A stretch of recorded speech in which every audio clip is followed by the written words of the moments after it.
Hello everyone, Kiernath here. Thank you very much for your feedback regarding the first video for this Devil May Cry 3 series. I'm just going to be doing a playthrough from Mission 1 all the way to 20 in DMD mode, trying to provide some tips, tricks, and hints on what to do for each of the levels. This particular mission is very straightforward.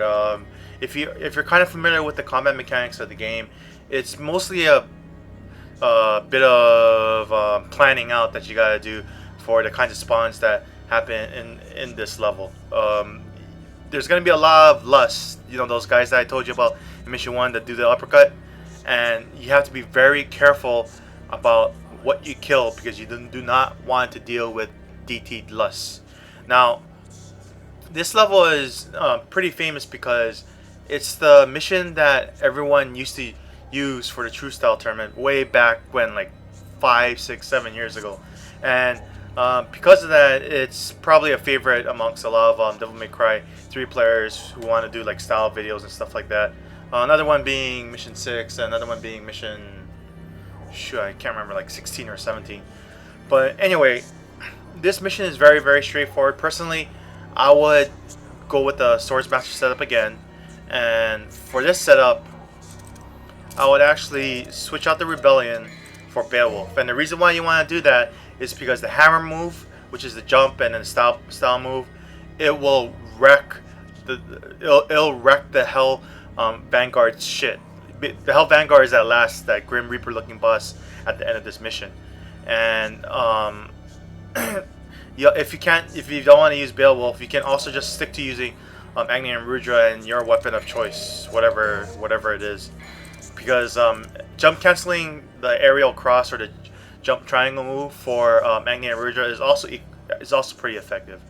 An alternate strategy that I also picked up by accident is to use Royal Guard, because although I'm pretty shit at Royal Guarding when it comes to normal monsters and stuff like that, the Royal Guard does really well against the Hell Vanguard because it has very predictable attacks, and if you can max out the rage meter and do a Royal Release on them, it does so much damage. So if you want to be a little bit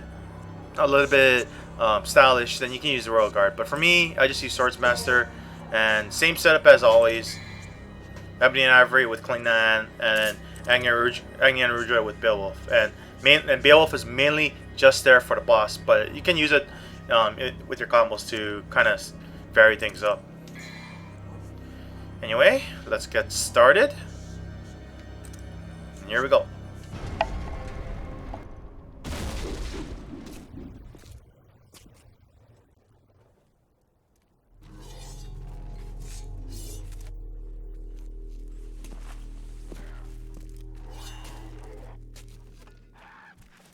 Damn it! You guys totally wrecked my shop, and I haven't even named it yet! You're gonna pay for that.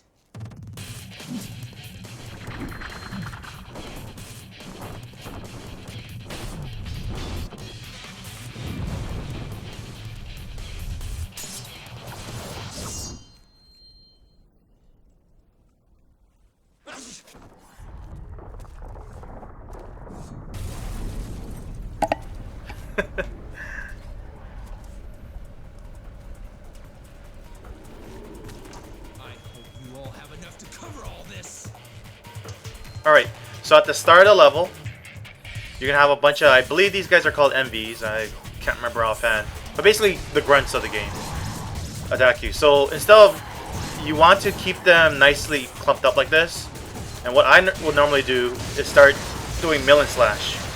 You guys should know how to do this, so I'm not going to tell you how to do it.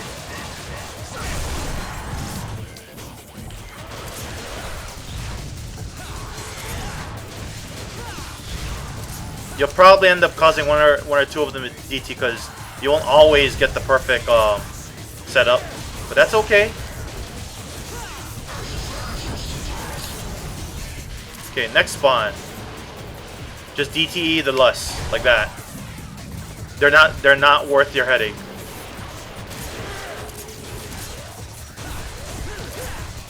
On the spawn after that, isolate one of the lusts.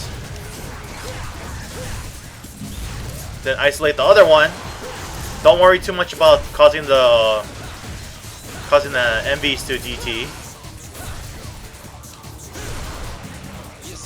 Don't forget to taunt every once in a while.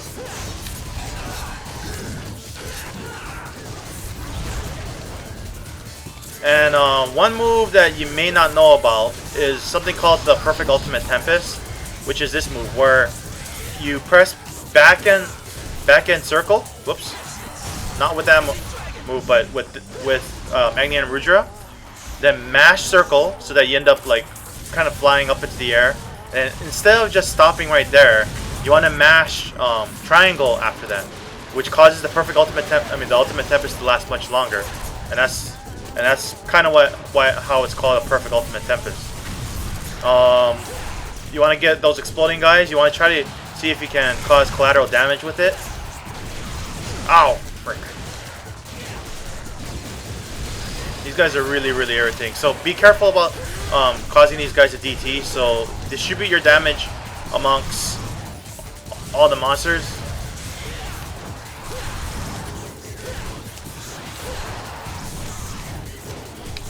You might want to use DTE.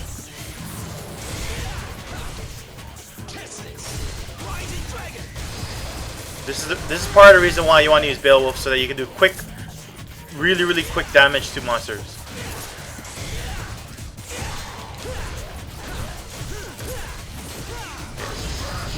See, that move is just super good. You'll see why in the later levels. This part's pretty straightforward. You guys learn how to dodge this stuff in the previous difficulties. Then start jump canceling hammer on his head. Look how much damage it does. And just keep walking around. See? DTE plus repeated jump cancel hammers easily kills him because he's weak to light damage or holy damage.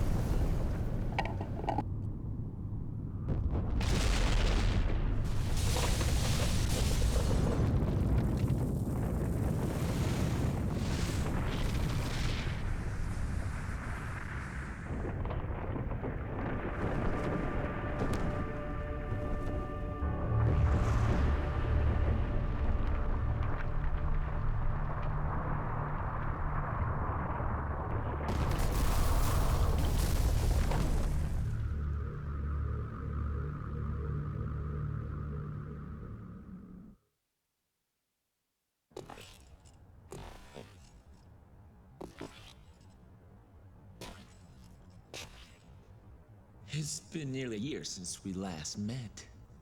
Where does the time go?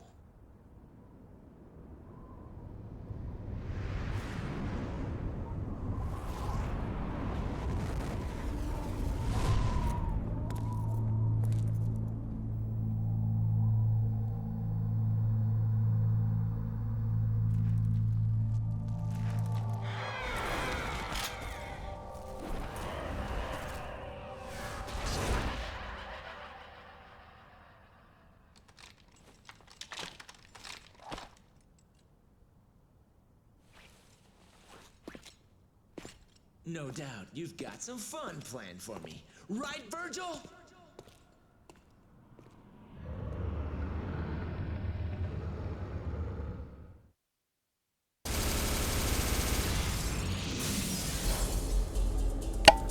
Alrighty, so that's that for this playthrough. It was really, really fast because, well, it was a short mission.